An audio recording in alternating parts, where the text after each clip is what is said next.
है तो ये बड़ी खबर आपको बता रहे हैं, जहां पाकिस्तान के कब्जे वाले कश्मीर में अब प्रदर्शन दिन ब दिन बढ़ता जा रहा है। और अब तक इस प्रदर्शन में आपको बता दें कि कई लोग जो हैं वो जमकर यहाँ पर विरोध कर रहे हैं, नारेबाजी कर रहे हैं और यहाँ तक कि इसमें बच्चे भी शामिल हैं। तस्वीरें हम आपको दिखा रहे हैं।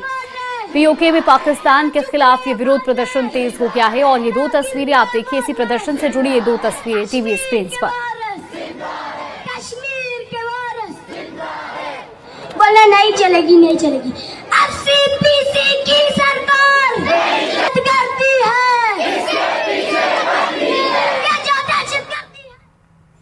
वहीं पाकिस्तान का जनरल मुनीर अपने ही घर में घिर चुका है। बलूचिस्तान आउट ऑफ कंट्रोल हो चुका है। चगाई जिले के मुख्यालय पर बीएलए यानी कि बलोच लिबरेशन आर्मी ने कब्जा करने का दावा किया, तो दूसरी ओर पीओके में जेएसी ने पाकिस्तान सरकार के साथ आर पार की लड़ाई का ऐलान कर दिया है।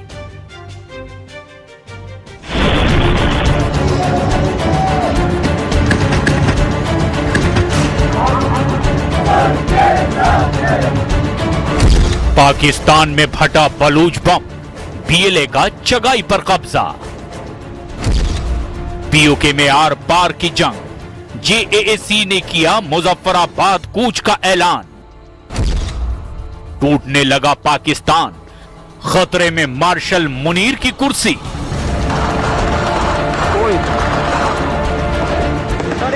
पाकिस्तान में बगावत की आग बरस रही है।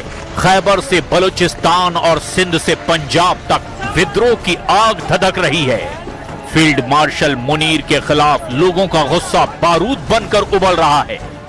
धमाकों की धमक और गोलियों की गूंज से पाकिस्तान की फौज थर्राई हुई है। लोग मुनीर के लठैतों को मारने पर उतारू हैं। सबसे खराब हालात बलूचिस्तान, खैबर पख्तूनख्वा और पाकिस्तान के कब्जे वाले कश्मीर में हैं। बलूचिस्तान पूरी तरह आउट ऑफ कंट्रोल हो चुका है। बलूचिस्तान के आसमान में सिर्फ बारूद की गंध आ रही है। धधकती पुलिस चौकियां, जलकर राख होती गाड़ियां और आसमान में उठता धुएं का बवंडर दिख रहा है। बलूचिस्तान में हुए शुरुआती 3 हमलों में 38 सुरक्षा कर्मियों के मारे जाने के दावे किए जा रहे हैं। कहीं सेना के काफिले पर हमला हो रहा है तो कहीं पुलिस वालों को बंधक बनाया जा रहा है। वहीं चगाई जिले के मुख्यालय पर बीएलए यानी बलूच लिबरेशन आर्मी ने कब्जा करने का दावा किया। कुछ ऐसे ही हालात खैबर पख्तूनख्वा में भी नजर आ रहे हैं। तहरीक-ए तालिबान पाकिस्तान के लड़ाके समय समय पर खैबर को बारूद के धमाकों से दहलाते रहे हैं। 28 जून के बाद के हालात को तो पाकिस्तान की फौज शायद ही कभी भूल पाए। 28 जून की देर रात को पाकिस्तान ने अफगानिस्तान के 3 प्रांतों में हमला किया। पाकिस्तानी अटैक में अफगानिस्तान के 38 लोगों की मौत हो गई। इसके बाद अफगानिस्तान ने पाकिस्तान के अंदर खासकर खैबर के इलाके में कई हमले किए। ड्रोन हमलों से आईएसआईएस के कई आतंकवादी मारे गए। वहीं पाकिस्तान के कब्जे वाले कश्मीर में 1 महीने से विद्रोह की आग धधक रही है और अब पीओके में आजादी की लड़ाई आर पार की जंग में तब्दील हो चुकी है। ये जो दहशतगर्दी है, ये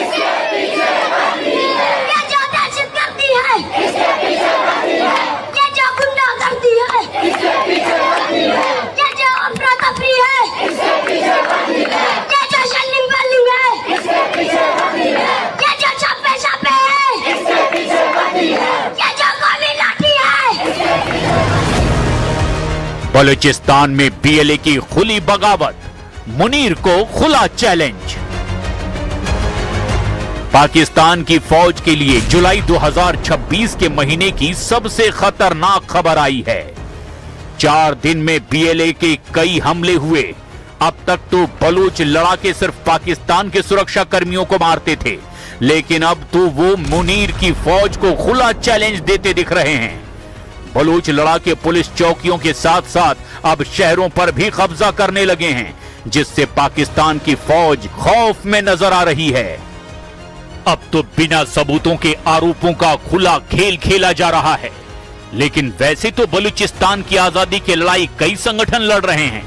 बलूचिस्तान में कई हथियारबंद गुट सक्रिय हैं, जो समय समय पर बलूचिस्तान में धमाके करते रहे हैं। लेकिन बलूचिस्तान की आजादी को लेकर सबसे घातक और असरदार संगठन है बलूचिस्तान लिबरेशन आर्मी, यानी BLA। अलगाववादी संगठन है बलूच लिबरेशन आर्मी। इसका मकसद पाकिस्तान से बलूचिस्तान को आजाद कराना है। अमेरिका की रिपोर्ट बताती है कि BLA में 5000 लड़ाके मौजूद हैं। इनमें मजीद ब्रिगेड जैसे आत्मघाती दस्ते भी शामिल हैं, जो छोटे हथियार और एंटी टैंक रॉकेट से लैस हैं। BLA की ताकत का अंदाजा इसी बात से लगा सकते हैं कि मार्च 2025 में बलूच लिबरेशन आर्मी के लड़ाकों ने क्वेटा से पेशावर जा रही जाफर एक्सप्रेस को हाईजैक कर लिया था। BLA के लोगों ने बोलन क्षेत्र में ब्लास्ट करके पहले रेलवे ट्रैक को उड़ा दिया और फिर ट्रेन को जबरन रोककर सैकड़ों यात्रियों को बंधक बना लिया। बंधकों को छुड़ाने के लिए पाकिस्तानी सेना और स्पेशल फोर्सेज ने 30 से 36 घंटे तक लंबा रेस्क्यू ऑपरेशन चलाया था। एक बार फिर बलोचों ने बलूचिस्तान को आजाद कराने की लड़ाई और तेज कर दी है।